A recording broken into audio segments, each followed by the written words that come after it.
Sancho to score. No mistakes this time. That is a rocket. Royce and another fantastic goal by Marco Royce. Haaland's volley is beautiful beyond compare. Jetzt kommt das Wunder von Dortmund. Foulspiel von Inzo an Götze. Needs to lay it off. We're going to shot away. Oh, what a goal! Welcome back to Dortmund Dispatch, and we're joined by a host that hasn't been on the podcast in over a month because he was hiding because his biggest op is Niko Kovac, and Kovac was up. But now Kovac has had a bit of a stumble following a tactical change, leading Borussia Dortmund to draw against RB Advertising FC. So, Pedro, do you want to get your rant in, or should I just try and find the neutral ground right away? No, it's too early, man. I mean, I'm not gonna say I was right since day one, but yeah. No, it's good to see you guys. It's good to be back in the pod, and yeah, let's talk about the Kovac. I think it's a little bit too early for any analysis regarding the Leipzig match, but it's a little bit of the same that I was expecting. Like always, when there was big moments in the season, and where we wanted to see if the team would be performing or be more front-footed and actually be there to get a result. That thing happened during the weekend. We almost got a positive result in the end, but I think it was a little bit of a too late of a reaction. But I don't know. What do you guys think?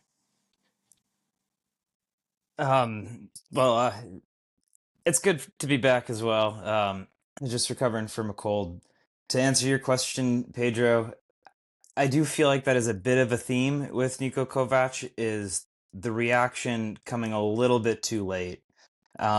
I mean, I was watching this with a whole bunch of people, and we could see the area of weakness on the left side that Leipzig was cutting through time after time, and I just kept thinking we needed a sub in the first half. I mean, surely we were going to do something to address it early in the second half, and the second half was a bit better, but Dortmund defensive weakness exposed. So yeah, we'll get into this a bit more here shortly. Yeah, let's quickly go through the Atalanta match, because that is a bit farther in the past, and by the time some of these people may watch it, we will have played the second leg. But Dortmund did win 2-0 at home. Pretty solid performance, but again, like you were saying, the changes just came a little too late, and to me there was a lack of willingness to make that change when you're ahead. And in that really positive position, 2-0 up, the first change doesn't come until the 70th minute, and it really didn't. I don't know, I felt like going into the match, I wanted a 2-0, but the way the 2-0 happened just left me with a bad taste in my mouth. What do you guys think? So I thought it was a really positive start to the game. I mean, obviously we had a couple of early goals, really good momentum after the weekend win over Mainz before. Of course, Ryerson is out there with another assist to Guirassy right away. But to your point, with those late changes, I mean, I really think the way that we were closing down Atalanta's attack, we weren't giving them much opportunity to create anything that was reasonably challenging Kobel. Really think a third goal could have killed this tie off and put us in a much more comfortable position going away for the second leg. I mean, obviously 2-0 is still a really good advantage to have, but there were some missed opportunities there. And I also just felt a bit disappointed by the substitutions and the kind of lack of impact that they did have in this match. Really think like a Karim Adeyemi should have come on a bit sooner. You start getting tired legs. Atalanta knows that they need a goal. I mean, a 2-1... overturning a one goal deficit from their perspective on their return is a lot more reasonable. So the idea that we might be able to catch them on a counterattack even in the second half when they're pressing, I mean, throw Adeyemi on. I mean, I don't have it up in front of me, but I think he didn't go on until after the 80th minute, and I don't know, just felt like all of those changes could have come a bit sooner. What are your thoughts, Pedro? No, man, I'm completely on the same page as you. I thought the substitutions were a little bit, yeah, not exciting enough. I thought we could have gone a little bit like front-footed again and try to get a better result so we could do some more rotations in the second leg. But at the same time, I think Dortmund did a well job in the beginning of the first half. I think we controlled the ball well and we explored all the spaces that Atalanta gave us. And I think Ryerson had a great match again, another great assist to get a C and Girassi also picking up on his bad form previously and becoming a reliable option for us once again, which is positive. I thought Reggiani had a really decent debut in the Champions League, considering all the context and just being put into that situation. I thought he was pretty solid overall, not only in possession, which I think was his best part, like his best trait in this match, but also I think without the ball, I think he was solid, but he's still young. He's gonna learn. But yeah, I just wasn't that happy with the lack of reaction. We just let the game come to us more than just being front-footed, playing at home. Especially after the second goal, I thought we gave Atalanta too much space as well. They could find some interesting runs from behind our back line, especially in those half spaces. I think the clearest chance I can remember now is the Levski run behind Anton, and it was only a few, like his pass was a little bit, a few centimeters away from a score, and that game could have become even could have been harder than we could have expected. But it was good that we kept resilient and kept the result. Of course, I didn't like how bureaucratic the second half was in that sense, us not taking the protagonist spot in that scenario, and especially as Joey said, having interesting weapons like Adeyemi to just put some sauce into that match. A little bit frustrating, but I'm glad for the result, and hopefully we can get that qualification in Bergamo. Yeah, we were outshot 5-2 in the second half, and in the Champions League, like if you want to make it through your ties and you want to be assured of everything, you need to be killing teams off. And like 2-0's good. You have a buffer, but you don't like you haven't killed the tie off. So that's kind of my opinion of it. But let's fully break down the Leipzig game. So we talked about it a bit already, but it's Diamond and Raum matched up with Ryerson and Reggiani. With Sabitzer coming in, did you think he was supposed to try and help cover some of the overlap there? Like, where did this team go wrong? I mean, if yeah, no, sorry, Joey. If you allow me, I'm gonna start on that line, that one, because as soon as I saw the lineup, I thought it was way too conservative, and I think the idea when I saw that midfield, I immediately thought that Kovac went to win second balls and fully focus on occupying spaces in that area. But at the same time, I mean, honestly, I thought we'll be okay. Like if we're gonna play more counter-attacking, of course, I was disappointed that we didn't have any pace or creativity in the front line, but I thought it would be okay defensively. But wow, yeah, Diamante Ram really broke us apart in the first half, especially. And I think it's, I mean, we should have been a little more solid in a back five against those kind of scenarios, especially having those guys in midfield just occupying those spaces and having five guys in the back line. I thought we should have at least just defended well, but that wasn't the case, especially because Ram and Diamante interchange positions a lot. And so it really break us apart a little bit, especially Reggiani being in that position. I thought he really struggled against Diamante, but it's not really a criticism on him because I think Ben Sebaini also had a hard time against Diamante in the second half when he was reversed with Antonio Nusa. But yeah, I thought Dortmund was a little bit too conservative on this one.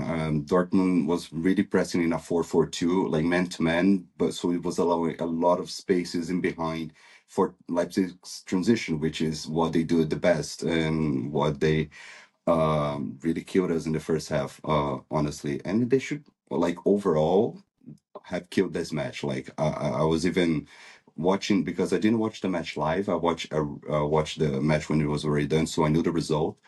So I was really surprised when I saw the whole match, and I thought, wow, just Leipzig just wasted 3 points here because they were way more constant and way superior than us for, I would say, 80% of the match. I think those final 15, 20 minutes when Kovac brought all those guys in, and guess what happened when you put a lot of creativity and skilled players ahead, like you create chances. And that's where I think Kovac lacked in decision making. I thought the changes should have come up earlier, already at halftime, because we were already 2-0 down. And I mean, we basically found that goal, like the first goal with, and Romulo was having like a decent match. I think, especially in link up play, without the ball also opening spaces for Baumgartner and other players from Leipzig as well.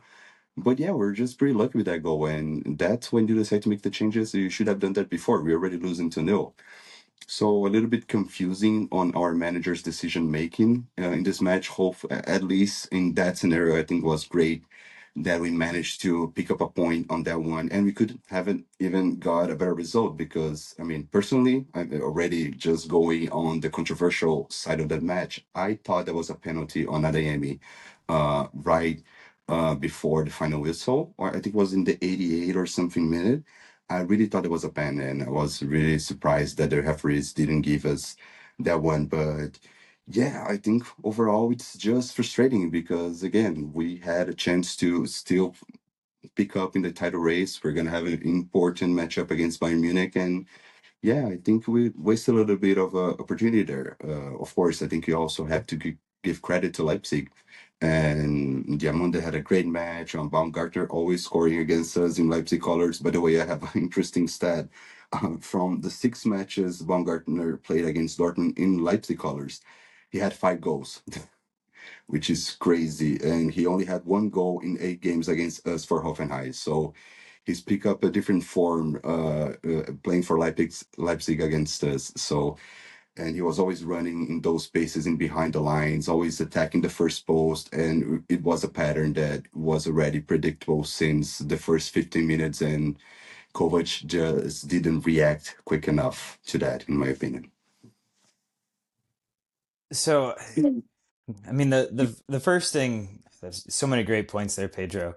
The first thing I want to touch on uh, goes back to the starting 11 and seeing this lineup before the match started and not feeling terribly optimistic about it.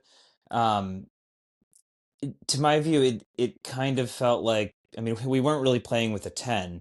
I mean, the addition of Sabitzer, and then you also have Job and Felix Mecha in the midfield. I mean, it's almost like this 3-5-2 with 5 defensive midfielders, and seeing a lineup like that makes me think that Kovac's goal is to absorb as much pressure as possible and counterattack. But then I get confused if that's the strategy, because Sergio Guirassy is not the player who's going to run up the flank on a counterattack. Maxi Bayer had one really good opportunity, great run, but even that he couldn't finish it. Um, but in terms of creating chances in that first half, I mean, it was clear the ball back to Leipzig, clear the ball back to Leipzig, and Diamante was running circles around Reggiani, around Rierson. It just felt like that they found the weakness on our left side, and the balls that were coming in from Diamante were all dangerous. And I mean, there's at one point where I was thinking it this could be 3 or 4 nil right now. Um, because it's the same play over and over again. And when I'm sitting there with friends watching this game, and we're all seeing like the glaring weakness in our back line, which I feel bad saying, um, because Reggiani, I do think, had a really good game against Atalanta. Um, but this one, I think he was pulled out of position. He wasn't quite fast enough, didn't get the challenges quite right a lot of the time. Um, and Anton was also pulled out of position. I mean, it was a really poor defensive performance in the first half. Yeah, And so I want to jump in and talk a little yeah, bit more about that. So I don't feel like this is entirely even on Reggiani because this problem that both of you guys are talking about has essentially like is very easy to game plan for. Like Diomande and Raum are going to be trying to overlap when they have the ball on our right flank.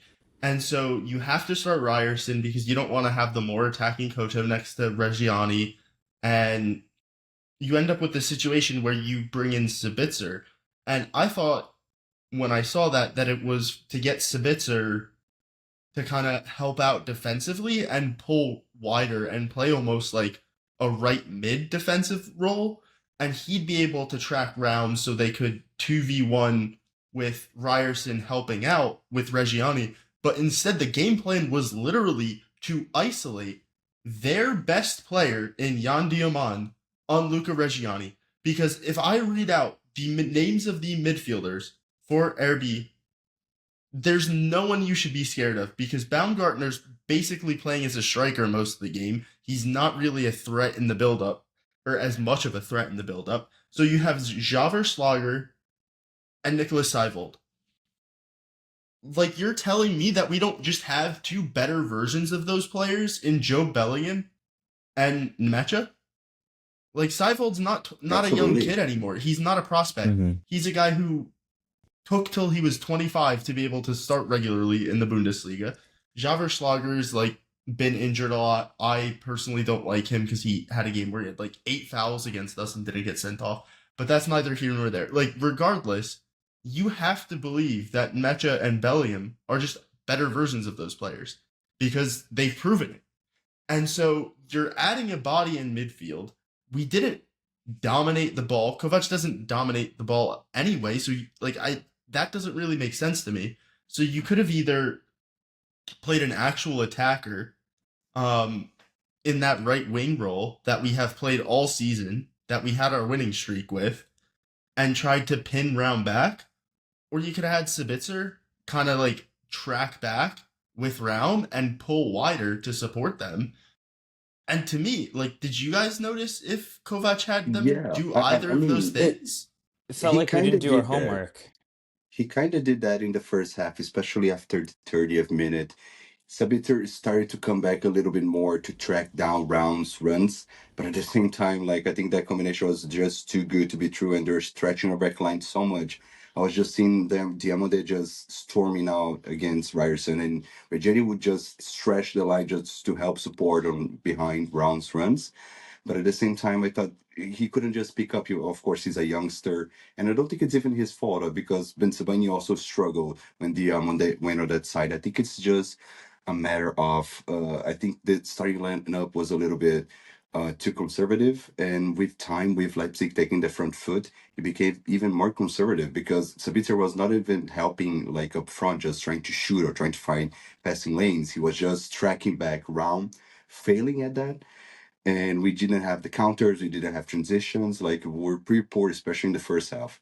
And that's why I thought we should have those kind of changes before. I thought, I agree with Lai. I thought maybe in that scenario, I think Ryerson would be a better fit to defend against that combo, Leipzig combo on the left side. And he could even have done that in the first half because there's no shame in admitting that you made a mistake. You're being completely destroyed by Leipzig by the same play over and over again. I think the mistake in there is just sticking with what we got pick at first and not doing anything about it when it's clearly not working. So in that sense, yeah, it's just really disappointing. And as Eli said, there's options. Like, you could have done that change earlier in the first half when you're already 2-0 down and still just offering the same amount of space for players who are having a great night, like Diamande. A great performance, and it's definitely gonna go to for a higher fee for Leipzig. But yeah, just very late reaction. No, totally agree. There were a couple instances in it that I did want to talk about. Of course, and this is the tricky part because I'm not in the VAR room, and this is also kind of a critique on ESPN coverage if you're here in America.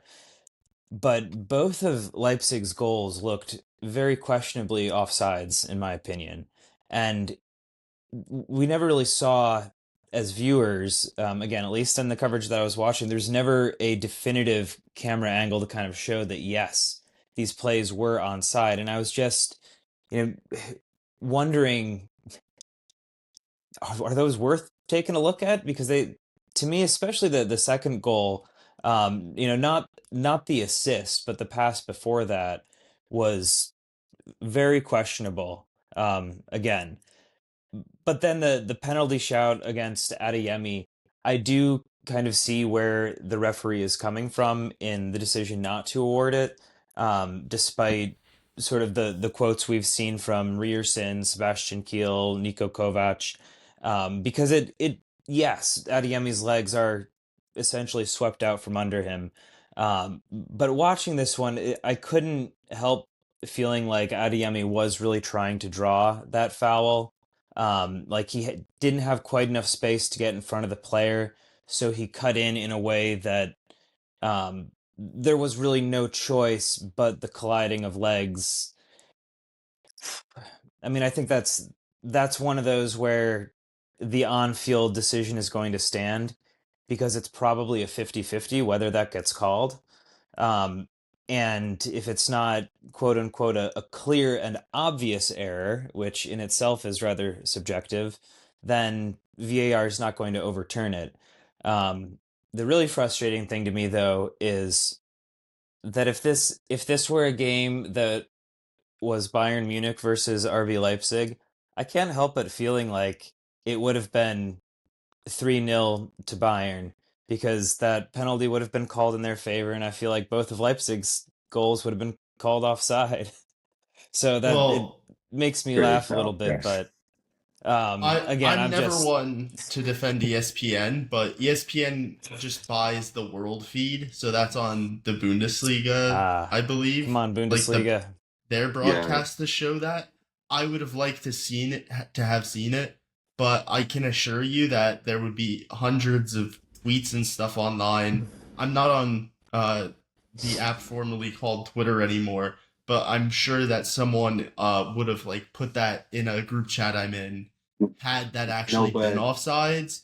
But like I do understand and can relate that it's annoying not to see those in real time because like there is a production team that is Yeah, viewing those in real time, but you and I obviously didn't get and the the fans yeah, watching on TV I, didn't get to see I them. the think the But second replay one, where they put the the lines second up. one, yeah, no, sorry to cut you guys, but the second one for me, I think You good? was pretty clear that Svensson gave conditions to when the, to round before the assist. I think that one was pretty clear to me as soon as I saw the Gotcha. first one was really close. Was really close because you need to like put the line of the ball. It's because Diomede is right by the byline. So the question is Baumgartner ahead of the line, like the ball's line, or is he behind it? Like that was a close call. Like, but I totally agree. I wish I could have seen like the VR analysis of it because it just makes it more reliable. But even though I really trust the VAR in the Bundesliga, even though I still think it's a penalty because even though like there's not much space for both players, I mean, of course it was accidental, but an accident is still a penalty. And I think when he got there first and was stripped, even wasn't on Lukeba's like intent to do that, that's still a penalty in my opinion. But yeah, I don't think that really changes the scenario of this game and that Leipzig were overall better or that penalty would necessarily change the result for us because we're still 2-0 to one down at that point in time. So yeah, it's just frustrating on Dortmund's side, but yeah, we need to move on. Hmm. Like we keep putting yeah, excuses on referees. I don't think it's an anti-Dortmund bias. I think it's Karim Adeyemi had two of the most egregious dives to have ever been done, and now referees are very well aware of that, and that is definitely impactful when they are But making that's why decisions. Yep. we have VAR, man. VAR should have seen Yeah. that. But VIR is One staffed would think. by referees, Pedro, so But they had the better cameras. It was right it's the there. same group of people, and you're not going to get a 50-50 because of that. Same group But of people with anyway, better resources. you said we were going to move on from this. I made one quick little point, which is definitely true. Like, So should it yeah, I morally couldn't be the resist. case, Pedro? No, but we are not here to talk about that. I'm just saying that there was a bias against Kareem Adeyemi because he did bad things. Um, We're on and the same side, I'm man. not talking about Chill his out. weapons charges. um, but let me just segue into this quote Poor now. Kareem. Uh, so we have Sebastian Kale saying after the match that it was very emotional in the final minutes. There were a few situations that could be discussed. Basically, it was good that the team came back. In the end, you have to see how you evaluate the point. Overall, we had the desire to win this game, and the substitutions we made turned the game in our favor. That's why this advertising company will probably be happy with this point. I surely doubt that Leipzig is happy with a point after dropping a 2-goal lead. I certainly wouldn't be if Dortmund was up 2-0 and dropped it in the last minute to a 2-2. Well, it doesn't affect the stock price, Joey, so why would they care? Yeah, I mean, it's kind of nice that I mean we got at least a point from that whole scenario, and at the same time, if you were Mhm. like thinking about title race, like considering like if we take the hypothesis that we win against Bayern, like we still be 2 games behind them because we would need to win two and they would need to lose two, or at least tie one, draw one. So I think that was good that we didn't make a 9 point difference because that means we have to have like 4 matches like behind. We were expecting them to lose four or at least lose three and draw one. I think that's kind of unrealistic. But it still gives us a little bit of hope, especially in that scenario in which we did not deserve that result at all, in my opinion. But yeah, I think it's like I mean that's part of the sport, and yeah, like game is like that can happen.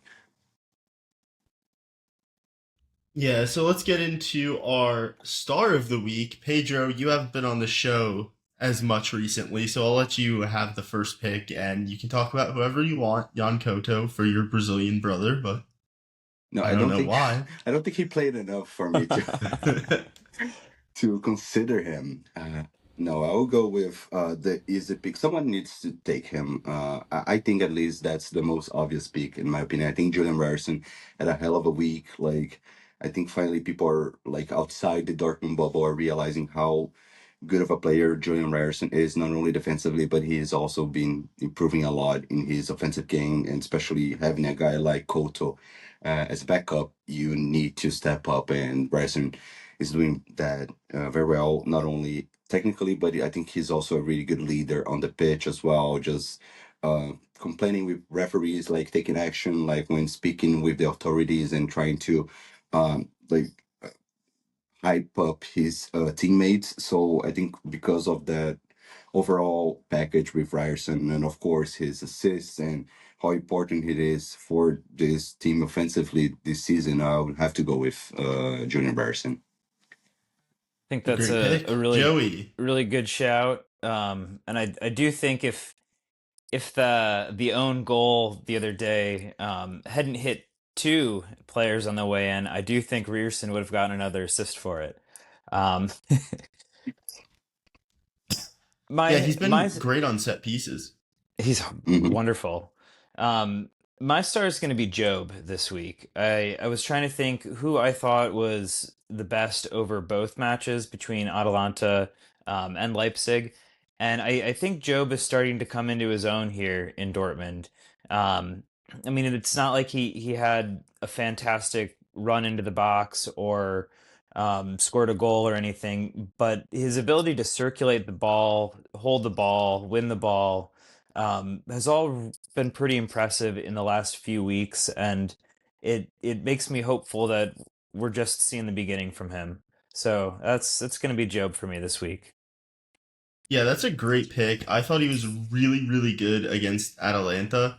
The only thing I feel like he really needs to work on that he's like so far from being good at is his shooting. Like he's shooting on like championship time and like in the Champions League and in the Bundesliga, you just have less time. Like you can't take that long to shoot because it's getting blocked every time. And it's because he's like getting his feet set like he's on F2 on YouTube.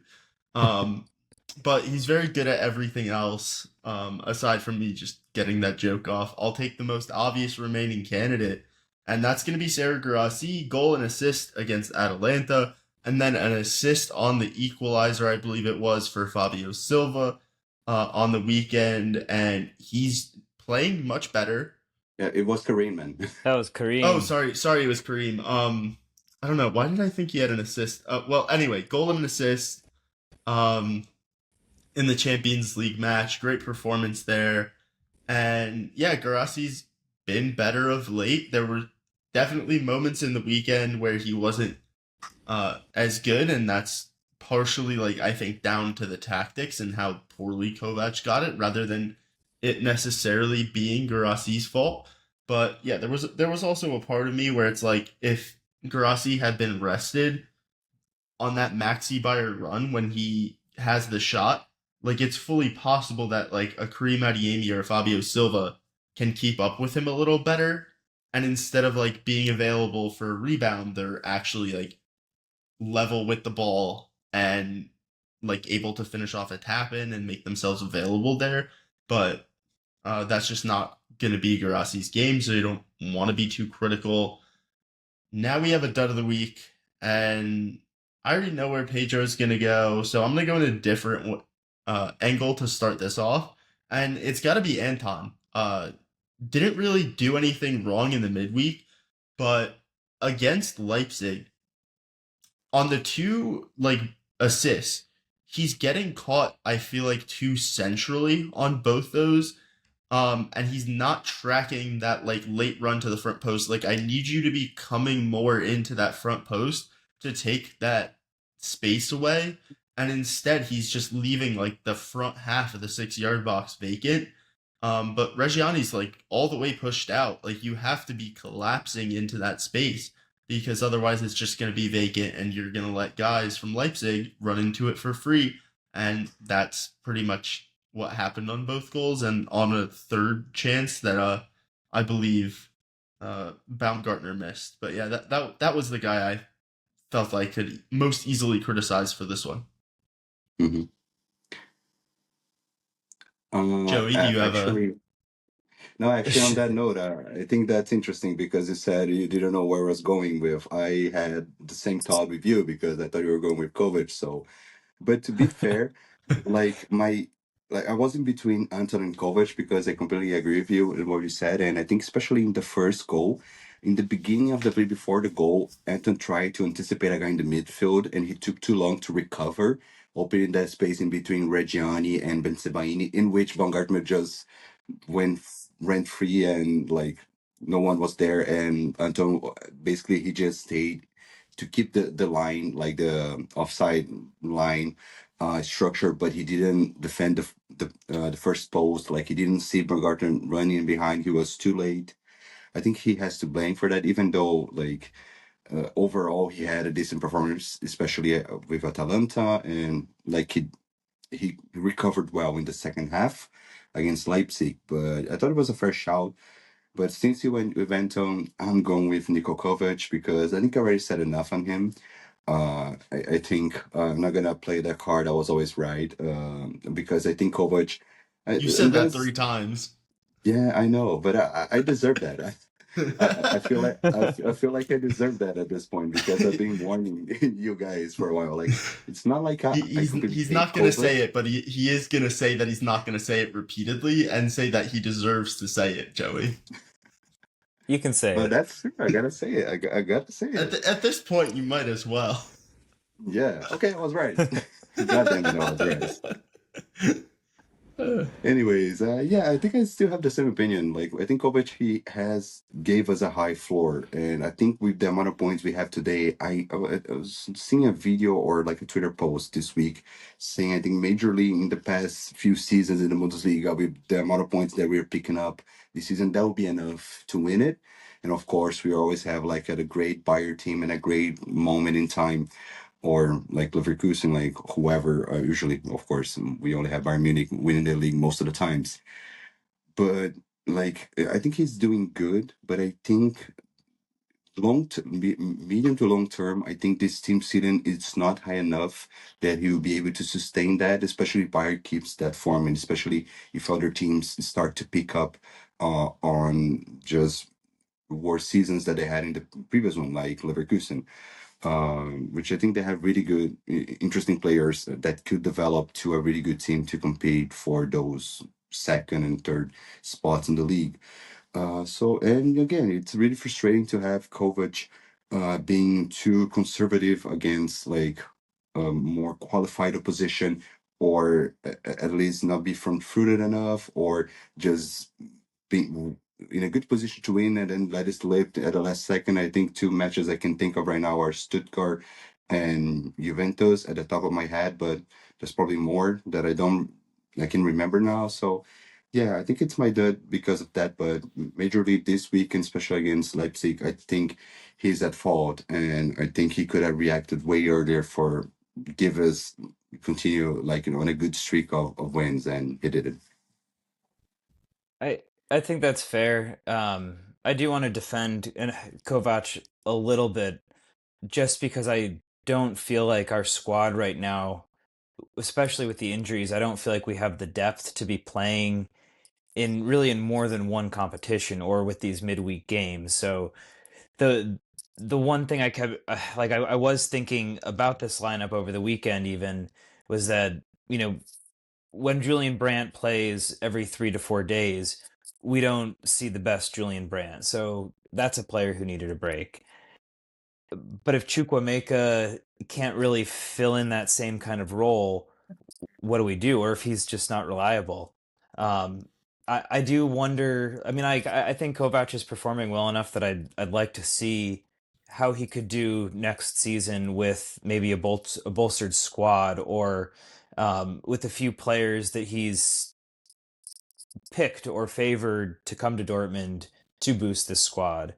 Because I do think, again, I've mentioned this on the podcast before. I think one of the things that Dortmund's been missing quite a bit in the last few years is identity, and we haven't had a coach really stick around more than 2 years, 2.5. I think Lucien Favre was almost 2.5 years, and he's, I think, the longest coach that we've had since Jurgen Klopp, and it just doesn't feel like that's really long enough to build something.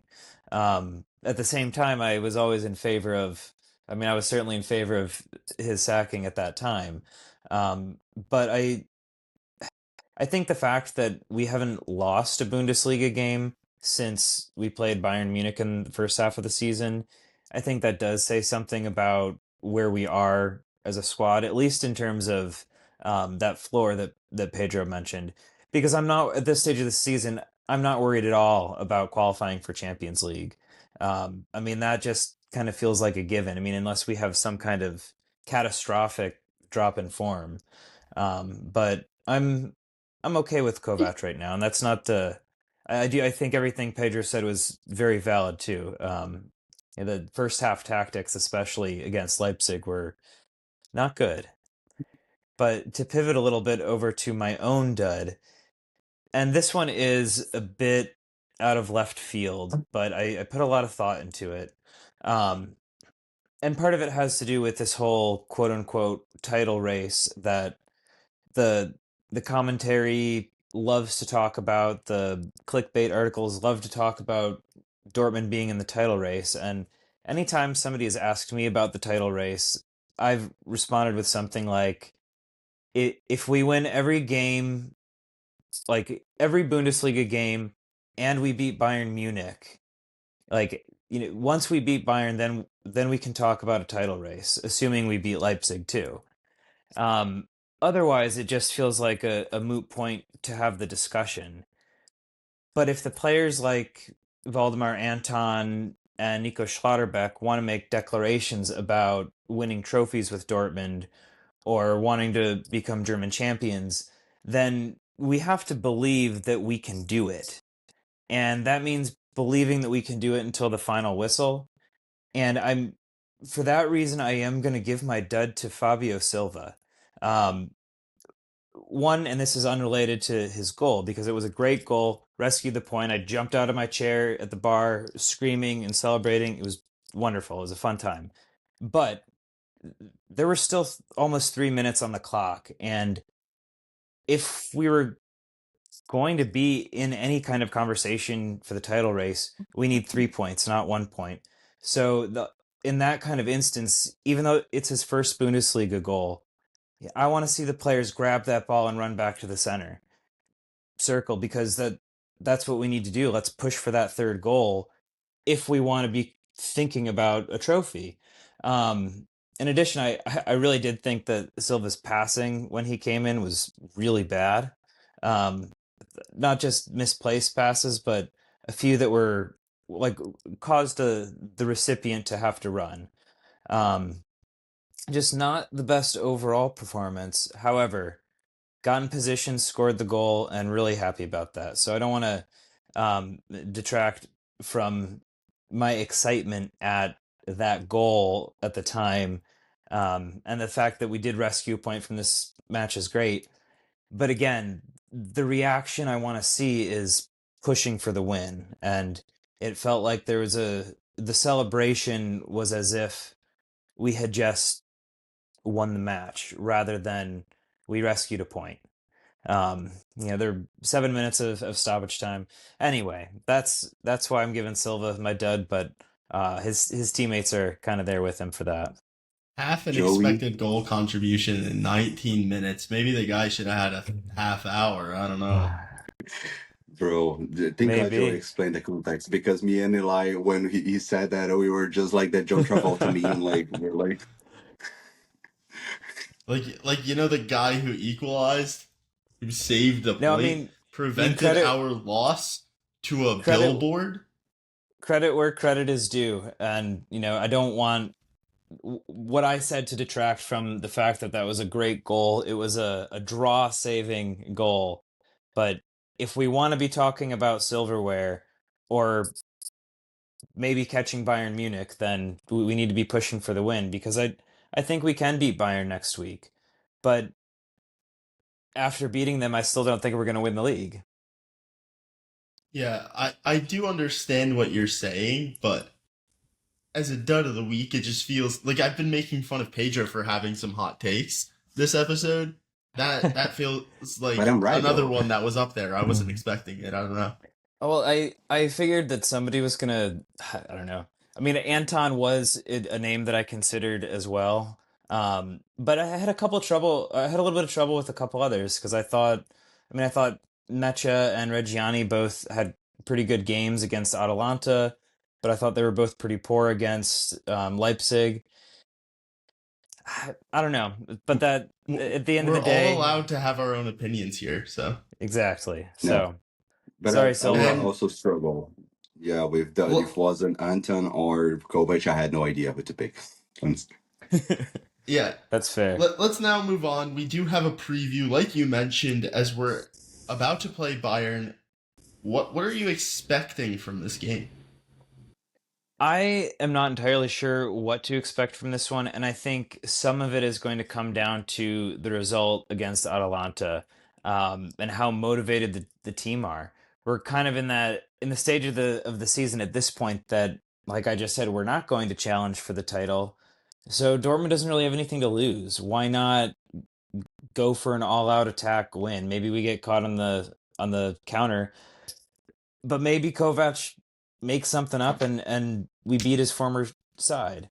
Um, I don't think it's going to be as conservative a lineup as we saw against Leipzig. I think some of this might also come down to whether or not Nico Schlotterbeck is fit and back, whether Emre Can is back, what kind of back line we might see. But I mean, we've got to see a more attacking minded lineup than we saw against Leipzig. I mean, it's Bayern Munich. They've got the best attack in the league, and they don't concede that many. So we've got to do something to create and something to force set pieces, because I think that's how we're going to score against them. Is because Seru Girassi can contort his body when he jumps 20 feet in the air and uh, can head something in from a set piece or a corner, and so I think that we're gonna press and we're gonna push for a lot of set pieces in their third. And I don't know if we're gonna be successful, but I do think that Bayern is perhaps not at the top of their form at the moment, and I think that there's an entire psychological component that could come into play as well, depending on if we beat Atalanta and find out that we potentially play Bayern twice more this season. So that I don't know. I don't think we have anything to lose in this. So I think we're going to see an attacking formation and um, the, probably scoring from both sides. What do you Well, think, there's Pedro? also a physical element here, and that's Borussia Dortmund play a Champions League game. The new Champions League format is set up for the best 8 teams in the world to win their domestic leagues every year, and Bayern could not have picked a better week to play us because we have a midweek game on a Wednesday, not even a Tuesday, and then we have to go and play a team that's playing one match that week, and that's Bayern Munich. And that's a very big ask, and we are not set up for success, and I do not expect good things. A little more pessimistic than I usually am, but I think that's just the way this one goes because I think that the European Super League is now the Champions League, and it's set up for the rich to get richer. What can I say? Yeah, no, it's very. I mean, against Atalanta, I think Kovac would try to rotate a little bit, even though we don't have that many options. Hopefully, he can rotate a little bit, especially in the front line in the midfield. Play, just give it some rest and match him maybe with Sabitzer and Bellingham at the double pivot, maybe giving more minutes to Karim Adeyemi, which I don't really remember the last time he started a match right now. So I think it'll be a good like position for Dortmund to be in. And even though I don't think it's going to be an easy match, especially Atalanta being in good form in Serie A, they just beat Napoli in the weekend at home. Also beat Lazio in Rome another week ago. So it's going to be tough against Atalanta. Hopefully, we can have a good performance, or at least a bureaucratic one, as Kovac likes to do, and pick up the qualification for the next round. But going from Bayern, yeah, that's a more like interesting discussion. I saw a really interesting video from that Athletic, in which the one of the analysts said one way to pick up on Bayern Munich tactically is that they press man to man really high with the full team, and things that teams like Hanover and also Augsburg did when they pick up points from Bayer was just to interchange positions from players. So sometimes the center back was changing position with the attacker just to mix it up a little bit. So sometimes we would see Harry Kane all the way back in Bayer's back line for no reason. It was just because the way the structure, the build up, and being more creative in interchanging players' positions. So I think that could be an interesting way for us to try to hurt Bayern Munich, even though I think Kovac's structure normally it's not, it's more static in possession, and that's one of my biggest criticisms on him. So I hope we can see more different stuff. For instance, like the fullbacks going more into the half spaces. You see like the likes of Svensson and Ryerson going more on the inside and opening the flanks for Adeyemi and other more creative guys to shine. And but I think overall for me, all I want to see in this match is just what Joey said, like the desire to win. Like I wouldn't care if we were like 14 points behind Bayer. Their Klassiker win is a their Klassiker win. So I Hmm. just want to see us play front-footed football, just be brave. We're at home. We have a chance to maybe get close to a title race. And that's the only way you're going to prove it. It's by beating Bayern Munich at our home stadium. Like, if we are too scared to play, like, and even though we are like even though we try to play and lose, I would be prouder of this team because we tried. And obviously Bayern has the better team, but if we are front-footed and we show that we are willing to play our best to try to win this match at home, I'll be happier even though if we lose, because if we just be pragmatic and lose anyways, I'm gonna be disappointed as hell, and I feel like I'm gonna just waste my time watching this derby. So All I want to see it's us being more creative and showing that we have that desire to win their Classicer. I'm gonna be more optimistic than Eli. I'm gonna give a prediction here. I'm gonna give you a 3-2 for Borussia Dortmund. Of course, I'm not crazy enough to say that we're not gonna concede any goals to Bayern Munich, but I'm just gonna gonna leave on that note. Joey, your prediction? I'm gonna agree with Pedro. I've got my notebook right here, 3-2 to Dortmund written down for the Bayern match. And I think Atalanta I think Kovac is going to do some kind of pragmatic approach, and my prediction for that one's 1-1 with Dortmund winning the tie 3-1. So, get work done. Yeah, I was also gonna go for a draw against Atalanta. Probably 1-1. You said it, so I'll go 2-1 to Dortmund and be positive there. And I'm gonna go 3-1 to Bayern because I lack belief there. We have some other news for you guys, as Dortmund have finally announced Kaua Prates. How was my pronunciation? Pedro? It's getting closer. Kawan Prates. Kaua Prates. Yes, Okay, close enough. thank you.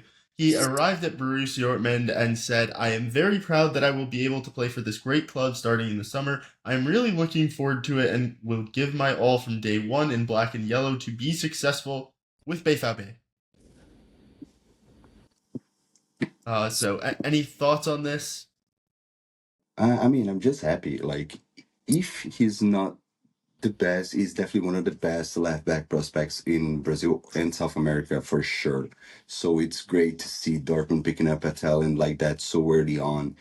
And as I did analysis on for our Instagram channel, I think he has all the qualities, like not only physically speaking, but also in terms of technicality and from a player standpoint, and just analyzing him as a scout, I think he's has everything to shine in black and yellow. Of course, there's some things to pick it up, especially his one-on-one, his positioning at times defensively. But I think that only goes with time, and I'm just glad to have such a great potential in there. And just one more guy to compete with Ryerson. No, sorry, not Ryerson. Svensson, I mean, at this point, Benstavini has been more of a center back than a left back for us. I don't really remember the last time Benstavini played as a left back or a left wing back in this Kovac system. So I'm glad just to have some competition and a guy who can learn with Svensson and just improve our team's ceiling in that sense. Yeah, and Niko Kovac said on Kaua Prates, a technically very talented lad who was right in the middle of life, very thoughtful. I had the opportunity to meet him in person and really liked him. I think BVB made a really good move here. Joey, how do you feel that Niko Kovac said the middle of life is 17? Oh. 17 years old, middle of life. I'm feeling old personally. Oh, come on, man. That means my life is almost over. No. The middle of life. I'm gonna hope that that is just a poor translation of whatever he said, that perhaps was just an expression or a euphemism or something. I have no idea. Um, but no, 17 is not the middle of life. However, it sounds like a promising footballer, so let's give him a chance. But Okay. come on, Kovac. Then we have Jadon Sancho being rumored to return per Graham Bailey. Dortmund looking to bring Sancho back this summer as a free agent. I want to vomit. I don't want to talk about this. I don't want to see Sancho again. I want to just have my good memories of him when he was like young and good. It's inevitable. I really hope it isn't. I mean, honestly, I'm not against it. Like, especially on a free. Like, I honestly think we could see. Like, of course, I think we can be more creative. And I know what Eli's saying. Like, in the sense that we already know what Sancho can do, and I think in his past games for Aston Villa, I think he contributed well. But I think we can just find more interesting options than the same old rumor again of Sancho coming back. Of course, it's nostalgic, but football is not only cannot only be romanticized. I think we need to be more of the analyst and think out of the box. Like Leipzig did with Gruda. Like I didn't even expect you could get a loan for him, and he's there. Like shouldn't we just try to, I don't know, persuade Brighton to get a loan for him? Like I don't know, but I mean I wouldn't be against it if the salary structure wouldn't be like crazy for He's him, like especially if he wouldn't earn as much as Nicolas Sula, and of course Nicolas Sula is going to be out of the books by the end of the season as well. But yeah, I think we could be more creative, but depending on the salary structure, I'm not completely against it, to be honest. I no, because like completely. Julian Brandt can do the exact same things for like a third the price, and you can get him on a shorter term deal. And Jadon Sancho was on the wrong side. Sorry, I'm not gonna keep going, but it's just it makes no sense to give this guy No, minutes when he's been in decline for 4 years and is now going to be on the wrong side of the age curve and going to be in physical decline as well. I mean, I don't disagree with anything that either of you said, actually. I see both sides quite a bit, and I think what this potential transfers really comes down to is the fact that um, fans like Sancho. Sancho has a good relationship with people like Sebastian Kiel, and for the Dortmund hierarchy, it's kind of like the easy way out of, oh, Sancho's available, we'll just bring him back. So are there more creative options out there? Yes, absolutely, 100%. Should we go for more creative options? Also, yes, very much so. Um, but Sancho's going to be available for free over the summer. So what's Dortmund gonna do? It would be such a Dortmund thing to do. That's why I feel like it's going to happen, because it feels so Dortmund Yeah, to bring Sancho back a third time, and that's how I feel like about you gotta it. accept it in your heart because it's gonna happen, even though you don't want to. You know that's gonna happen. Dude, I watched After Earth and I can't shut up about how bad that movie is. And the reason I'm referencing that is because it got produced exclusively based on nepotism. And like signing Jadon Sancho would be like me having to watch an After Earth every single weekend Give because him of a nepotism. Uh, 2.5 million per year salary and a 3-year deal. I would give him a 2 million euro salary on a 2 year deal with performance Jeez. bonuses for starts. Yes, you were That not would that get it far up to off. 4 million. Because then he might actually accept it.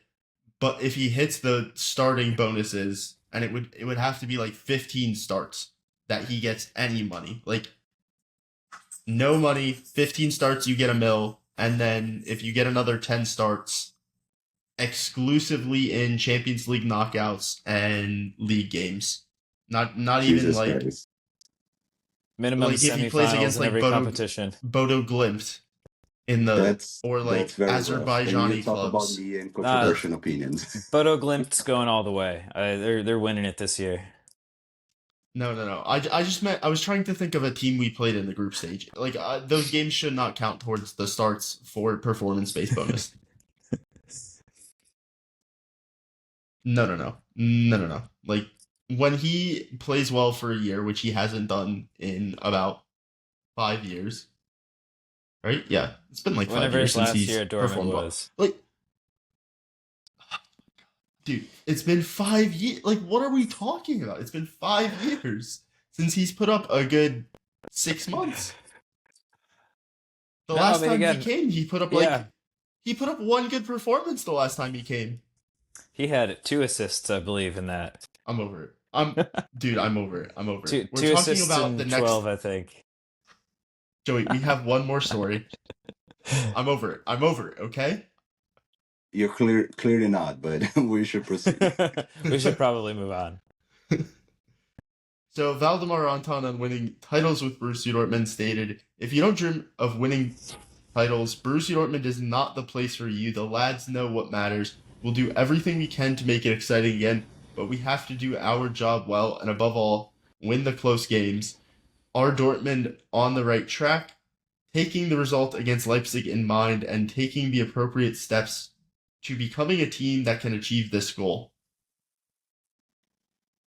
I mean, I think that's viable. Like maybe a cup. I don't think we're like we can compete for the league. Maybe we, even if we stick with Kovac, I think that's not an unbelievable scenario. Even for me, who is not a fan of Kovac, but yeah, I think I just appreciate that. I mean, I don't think we have a bad squad. I think we have a good squad. I think it's unbalanced in some areas, but I think we have talent in there, at least to compete for like top three positions in the league, have a good run in the Champions League and also in the cup. I think we are on the right track. I think we have good value on the squad. I think even with some questionable decisions, Kel, like one thing you can say about him is that he can identify talent like Juan Prates and many other younger players like Svensson himself. So I think we have pieces there to put something interesting together, but it's still as we always talk in the pod like about leadership and who is like taking this team, and I'm just glad that Anthony is giving this kind of quotes because we don't see that from the upper ranks. So it's a little bit confusing. Like I kind of trust the players, but I don't trust who's leading the club overall. So I don't know. Yeah, I Yeah, think we're moving. I think we're moving it in the right direction right now. Like I mentioned earlier, I do think the squad does lack a little bit of depth. But I also feel like we are already at the beginning of a transitional phase with the squad right now.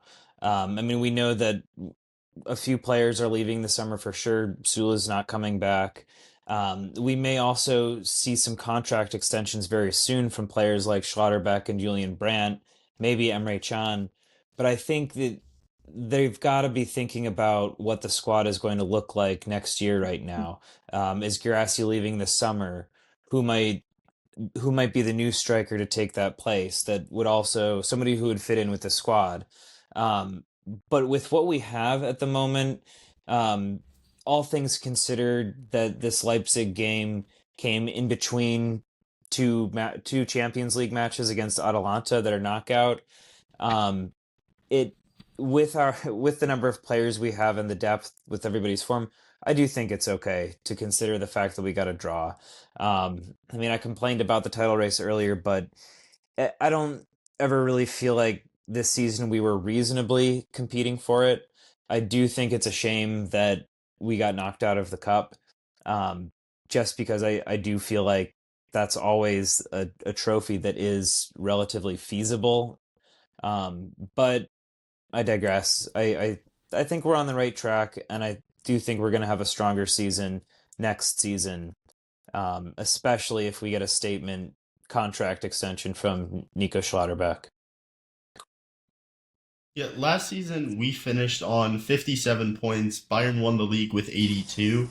And so I don't think it was feasible to expect Dortmund to compete for a league title this year. I don't think like even the one stretch we had where people were like, "Oh, 6 points, title race." It was more like Borussia Dortmund played a fairly easy stretch of their season, um, and Bayern played Leipzig, and they lost some like other matches on the other side of some Champions League games that should have been a little easier for them. But they played some of the harder teams, and we hadn't. Even if they ended up losing and dropping points to some of the worst teams, but regardless, like my point is more just get to like that 83 to 85 point mark. That would be winning 11 of the remaining 13 matches, or like winning 10, drawing one, and losing two more. And you can look at that at the end of the year and say, look, we had a potentially league winning amount of points in a different year. Next year we're gonna come back better. We're a better team. We're all like all of our core aside from like Garasi and Brandt are basically at peak age and shouldn't really be falling off a ton. I guess some of your center backs are on the wrong side of the age curve, but like I don't think that they're gonna be falling off a cliff anytime soon because they're under 30. And center back you can last a little longer. So Yeah. regardless, I think you just want to be shooting for that like 83 to 85 point mark. And then you can look around. You can tell yourself, we're a really good team. Next year, we're going to do it. But I don't think we're competing for a title this year, personally. No, if I'm real, me neither. But yeah, a man can always dream. That's fun to believe. Do we have any other thoughts, or should we just go straight into our fantasy winners for the Fantasy Bundesliga League? No, let's go with fantasy. Yeah. Okay, so the top 5 of the week, starting in 5th, is FC Khan Nermin, who had 9 more points than me, but I guess they were better. That's how it works. Arenas United in 4th, German Plate in 3rd, Red Munich in 2nd, and Supercalifragilistic taking the top spot, and I believe maintains the top spot on the year. They do, with a very sizable margin. But I am now in the top 10, guys. I'm in 10th. Top 10.